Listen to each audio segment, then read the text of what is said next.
Today is February the 9th. Does God speak to us?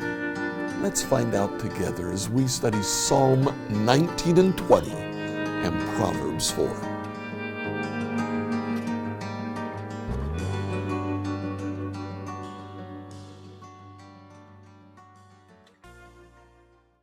It's the middle of the week. Please read Psalm 19 and 20 and Proverbs 4. Psalm 19 is one of my favorite psalms. It's so beautiful. The first 6 verses deal with what is called in theology general revelation. God reveals himself to us through the creation itself. The heavens proclaim the glory of God. The skies display his craftsmanship. This part of the psalm goes on to describe the beauty of God's creation and how that gives us clues to not only the existence of God, but to some of the character of God. But it's not enough. And so the psalm ends from verse 7 to verse 13 with the description of God's word. The instructions of the Lord are perfect, reviving the soul. The decrees of the Lord are trustworthy, making wise the simple. The commandments of the Lord are right, bringing joy to the heart. The commands of the Lord are clear, giving insight for living. Reverence for the Lord is pure, lasting forever. The laws of the Lord are true. Each one is fair. Here in the first part of this section of Psalm 19, the psalmist says, creation is great. We learn some things about God. We learn specifically that he's everywhere. We learn that he is good and that he cares for us. But we need God's word.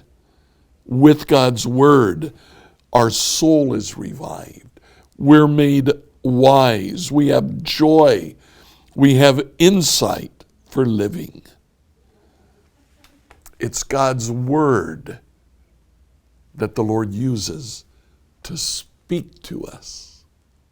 Now it's interesting that in Psalm 20, we get the same idea. Psalm 20, the very last line of verse 5, may the Lord answer all your prayers. Now I know the Lord rescues his anointed king. He'll answer him from his holy heaven and rescue him by his great power.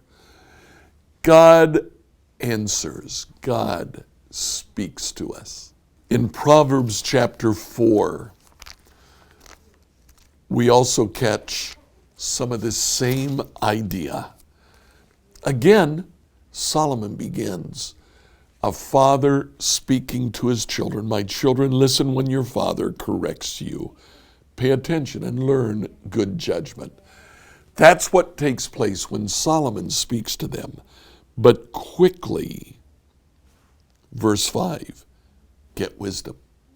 Develop good judgment. Verse 6, don't turn your back on wisdom.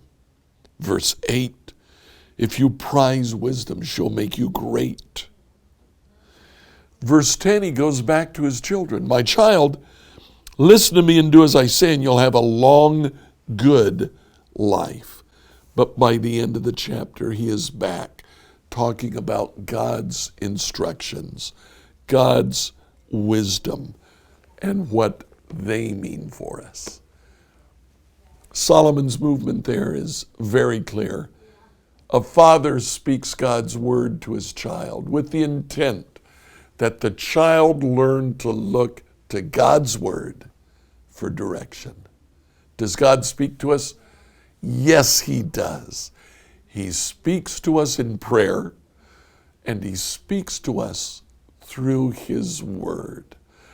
Read his word. Hear His voice. Like, follow, and subscribe on whatever platform you use to listen to this devotional. Email your questions to us at questions@becomehope.com. Tomorrow, we'll ask the question, is it hard to follow Jesus?